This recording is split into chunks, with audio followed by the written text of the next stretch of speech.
Hello everyone, welcome back to our YouTube channel APC academy. और आज हम discuss करने जा रहे हैं दिसंबर टेट 2022 में जो हुआ था उसी का पार्ट 2 है ये। कुछ क्वेश्चंस हमने पार्ट 1 में डिस्कस किए थे। स्टार्ट करते हैं। फर्स्ट क्वेश्चन है, the organism that completely lack cell wall and are smallest cell known can survive without oxygen are. Options हैं bacteriophages, yeast, mycoplasma, viruses. Cell wall, without cell wall पूछा गया है, तो wallless bacterium and smallest bacterium है mycoplasma. तो यहाँ पे right answer हो जाएगा mycoplasma. These are wall-less bacteria and also smallest bacterium and it is also known as PPLO, pleuropneumonia-like organism इसको बोला जाता है and it can survive without oxygen, anaerobic bacteria है ये। तो ये next question, fibrous root system is mostly found in। options हैं dicot plants, monocot plants, pteridophytes, bryophytes। तो जो roots हैं मेनली ये 3 टाइप्स के हैं। 3 टाइप्स में इनको डिवाइड किया गया है। एक आता है टैप रूट, सेकेंड है adventitious roots and third type है फाइब्रस रूट्स। तो टैप रूट्स जो है ये डाइकॉट्स में प्रेजेंट होंगी। फाइब्रस रूट्स, टैप रूट्स होती हैं विच अराइजेस फ्रॉम रेडिकल, जिनका ओरिजिन जो है वो रेडिकल से होगा। और फाइब्रस रूट्स, इसमें रेडिकल जो है वो डीजेनरेट हो जाएगा और इस तरह से एक बंच रूट्स का डेवलप होता है from base of the stem. तो इस तरह की रूट्स जो है वो मोनोकॉट्स में होती हैं, जैसे कि मेज हो गया, व्हीट है, राइस है।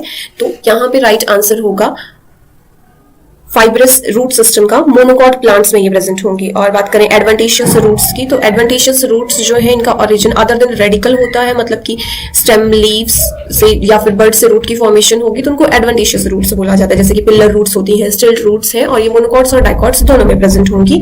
सो correct answer is monocot plants में फाइब्रस रूट्स प्रेजेंट होंगी। Next question, Casparian strips are found in the cells of. Options हैं pericycle of the root, endodermis of the root, pericycle of the stem and endodermis of the stem. So right answer है Casparian strips, these are found in endodermis of the root. Root के endodermis में ये present होती हैं। And Casparian strips these are made up of water impermeable substance suberin. Suberin deposit होता है इसमें, water impermeable ये होंगी। Then next question is, which part of the world has a highest density of organism। तो highest density जो है वो organism की कौन से पार्ट में होगी। फॉरेस्ट यहाँ पे दिए गए हैं। फर्स्ट ऑप्शन है deciduous forest, tropical rain forest, grassland या फिर savanna. So right answer is tropical rain forest. यहाँ पे हाईएस्ट डेंसिटी ऑफ ऑर्गेनिज्म होगी, ठीक है, मैक्सिमम ऑर्गेनिज्म यहाँ पे पाए जाते हैं। नेक्स्ट क्वेश्चन है, pneumatic bones are present in. Options है mammals, aves, reptiles, fishes. So pneumatic bones क्या है? दीज आर लाइट बोन्स, ठीक है, इसमें एयर प्रेजेंट होती है। सो एयर फिल्ड बोन्स होंगी, लाइट इन वेट। सो ये प्रेजेंट होंगी एव्स में। सो राइट ऑप्शन है यहाँ पे एव्स, यानी कि बर्ड्स में जो है न्यूमेटिक बोन्स प्रेजेंट होती हैं ताकि उनका जो स्केलेटन हो वो लाइट हो और वो आसानी से उड़ सके। Next question, which of the following is correctly matched. First option is sea urchin, Osteichthyes, angle fish, Mollusca, devil fish, echinodermata, C anemone, Coelenterata. तो इनमें से कौन सा जो है वो करेक्टली मैच्ड है? सो यहाँ पे राइट आंसर है सी एनिमोन, जो है ये सिलेंट्रेटा फाइलम को बिलोंग करता है। और बात करें सी अर्चिन की, then it belongs to Echinodermata, तो ये एकाइनोडर्म्स है। एंगल फिशेस, तो ये तो फिशेस ही है, Osteichthyes. And devil fish it is octopus. Octopus is called devil fish and it belongs to Mollusca phylum, which is the second largest phylum of animal kingdom. तो next question, most abundant WBCs are। Options है neutrophils, basophils, monocytes, eosinophils. तो right answer है यहाँ पे neutrophils. These are most abundant WBCs हैं। ये phagocytic in nature हैं और न्यूट्रोफिल्स हैं तो एसिड और बेसिक डाई दोनों से स्टेन होती हैं। सो नेक्स्ट है लीस्ट अबंडेंट WBCs की बात कर लेते हैं। तो least abundant WBCs are basophils,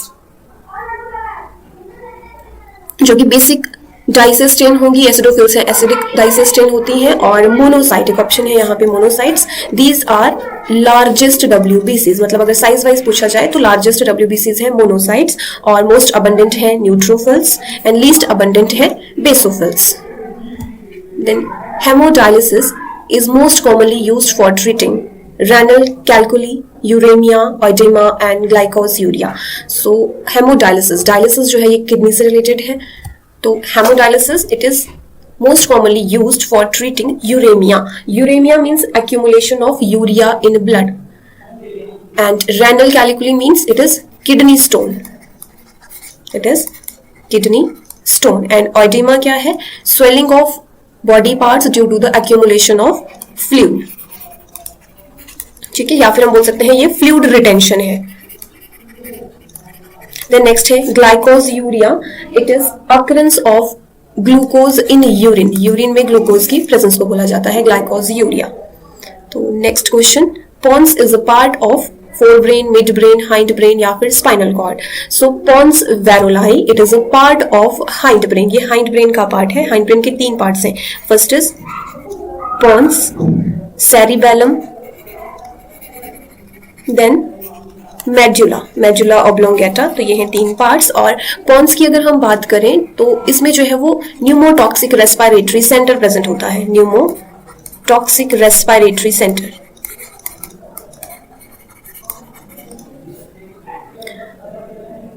next question है which of the following is not involve in muscle contraction, कि मसल कॉन्ट्रैक्शन में इनमें से कौन सा इसका रोल नहीं होता है। सो ऑप्शन है कैल्शियम आयंस हैं, calcium, actin, troponin and last option है मैग्नीशियम। तो यहाँ पे राइट आंसर है मैग्नीशियम। मैग्नीशियम जो है ये मसल रिलैक्सेशन में हेल्प करता है, कॉन्ट्रैक्शन में जो है इसका ज्यादा कोई रोल नहीं होता है, तो ये रिलैक्सेशन में हेल्प करेगा। कैल्शियम हो गया, एक्टिन, ट्रोपोनिन, तो ये मसल कॉन्ट्रैक्शन में हेल्प करते हैं। Then the region of a vertebrate eye where optic nerves pass out of the retina is called as, option है fovea, iris, blind spot, optic chiasm.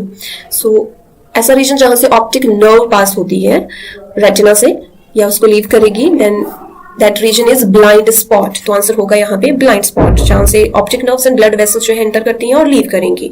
और fovea centralis की हम बात करें, इट इज फोविया सेंट्रलिस। तो यहाँ पे जो है वो मैक्सिमम रेजोल्यूशन होता है, मैक्सिमम रेजोल्यूशन यहाँ पे होगा और इमेज जो है वो शार्प एंड एक्यूट इमेज की फॉर्मेशन होगी।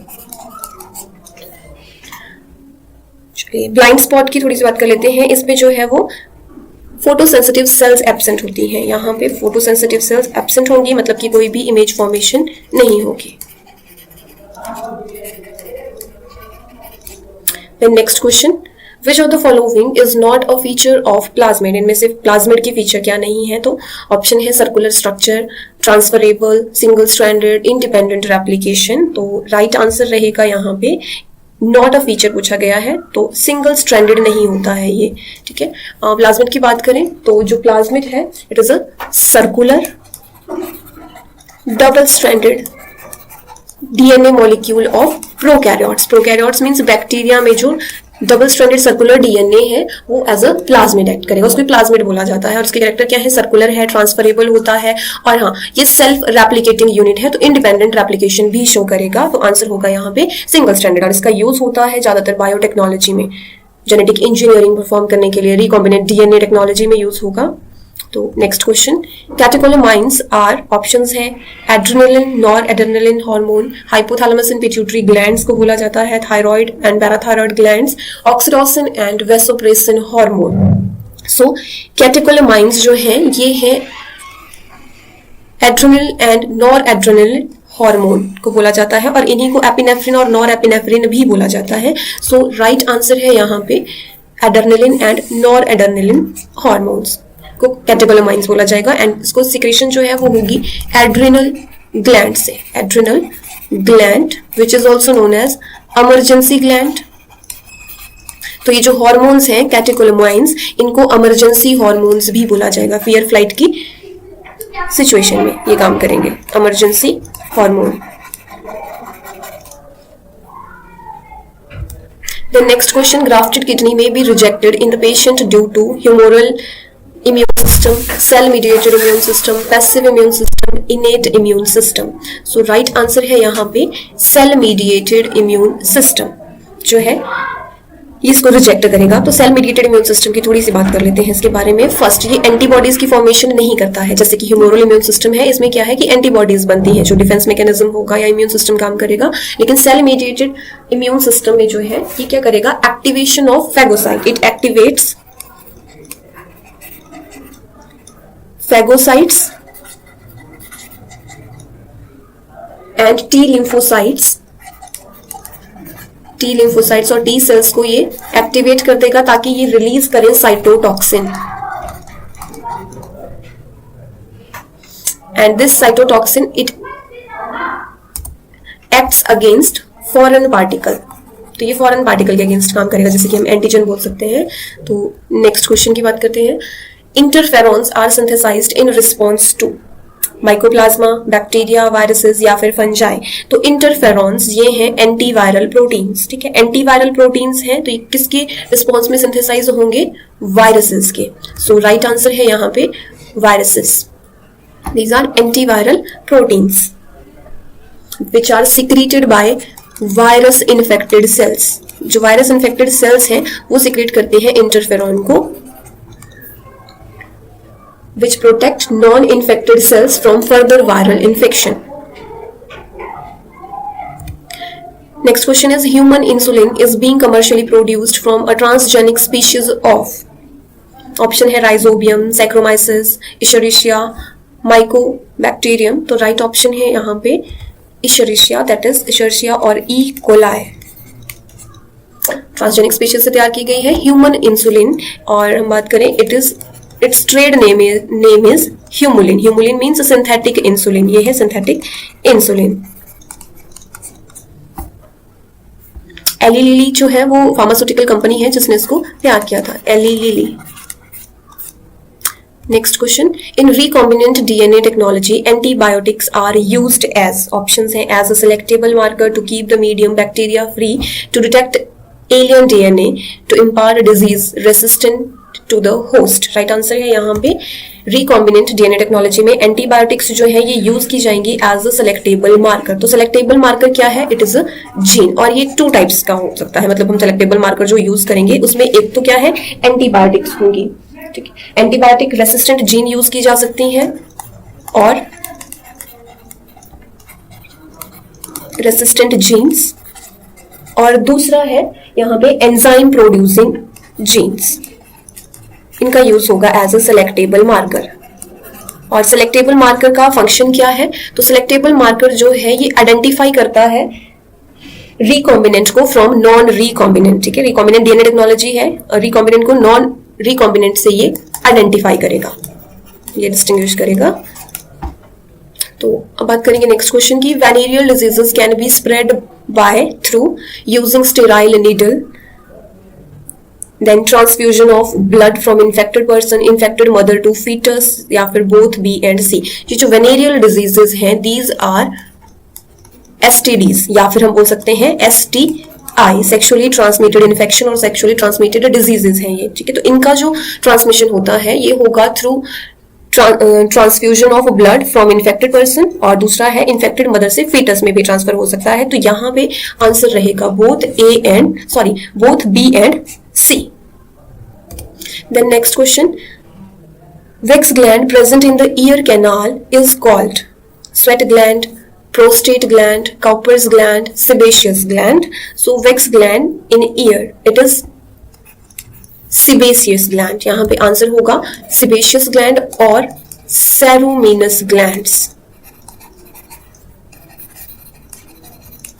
ठीक है, इसके अलावा प्रोस्टेट ग्लैंड है, कॉपर्स ग्लैंड है, ये तो रिप्रोडक्टिव सिस्टम का पार्ट है.